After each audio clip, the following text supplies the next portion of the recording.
Tehran में हुए हवाई हमले में अली खामेनेई की मौत के बाद उनके बेटे मुज्तबा खामेनेई को ईरान का नया सर्वोच्च नेता चुना गया है।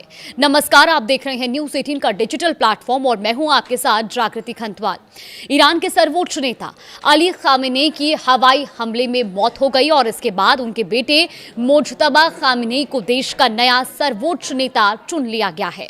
सरकारी मीडिया के मुताबिक 28 फरवरी को तेहरान में हुए हवाई हमले के दौरान अली खामेनेई के दफ्तर को निशाना बनाया गया और उसी हमले में 86 साल के खामेनेई की जान चली गई। सरकार ने कहा कि यह हमला खास तौर पर सरकारी ठिकानों पर किया गया था।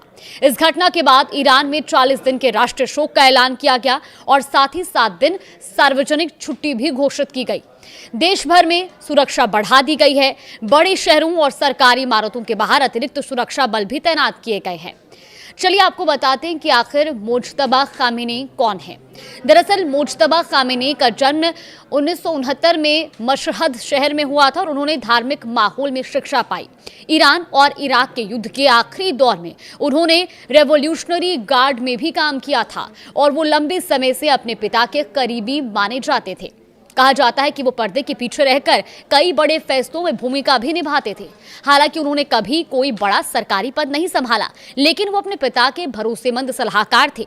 सेना और अर्धसैनिक बलों के साथ उनके अच्छे संबंध बताए जाते हैं। साल 2009 में चर्चा में आए थे मुज्तबा खामेनेई। जी हाँ, दरअसल साल 2009 में हुए विरोध प्रदर्शनों के समय भी उनका नाम चर्चा में आया था। कुछ लोगों का आरोप था कि उन्होंने प्रदर्शन को सख्ती से दबाने में भूमिका निभाई। अब उनके सर्वोच्च नेता बनने के बाद देश में नई राजनीतिक बहस शुरू हो गई है। 1979 की क्रांति के समय वंश के आधार पर सत्ता देने का विरोध किया गया था और इसीलिए कुछ लोग उनके चयन पर सवाल भी उठा रहे हैं। फिलहाल सैन्य समर्थन के कारण मुज्तबा खामेनेई को मजबूत नेता माना जा रहा है। ऐसे में आने वाले दिनों में ये साफ होगा कि उनका नेतृत्व देश को किस दिशा में लेकर जाता है।